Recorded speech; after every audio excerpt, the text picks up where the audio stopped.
It's something that we will just be beginning to discover. But I think I can respond to the question in terms of an exhibition that I curated for the Museo Picasso in Barcelona in 2014, which was an exhibition about contemporary artists' responses to Picasso. Because what we found was that while Picasso was extremely famous in the latter decades of his life and just following, that had declined considerably in the last decades of the 20th century. And there were many controversies about Picasso's reputation beginning in the late 1970s and the 1980s, and then continuing into the beginning of this century, to the extent that Picasso seemed perhaps not to be very important, and Marcel Duchamp, for example, had become much more prominent. But we discovered, to our surprise really, that there were many artists in many regions of the world, not simply in Europe and the US, that were responding to Picasso in surprising ways.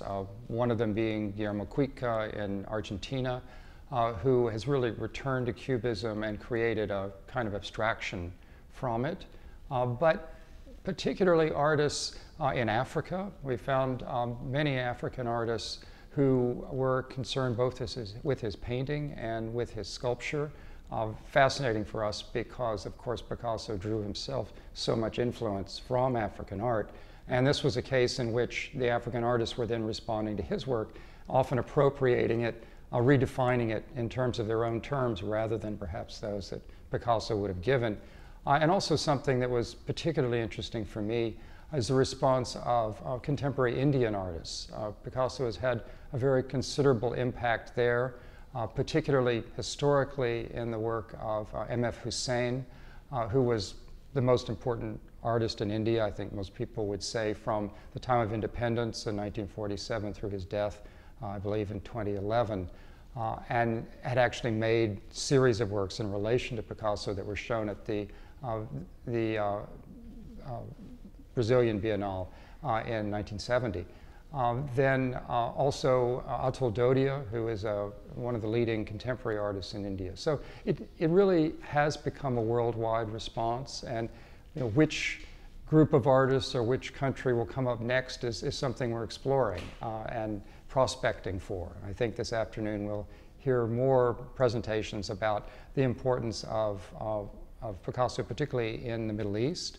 We found Ibrahim el-Salahi, an artist from Sudan, who has had a very important dialogue with Picasso, Dia al-Azawi from Iraq, who also has responded very powerfully to Guernica in response to the state of the Palestinians in Lebanon at the time when he was working, and many others as well. So I think what's fascinating is that it really is a worldwide impact.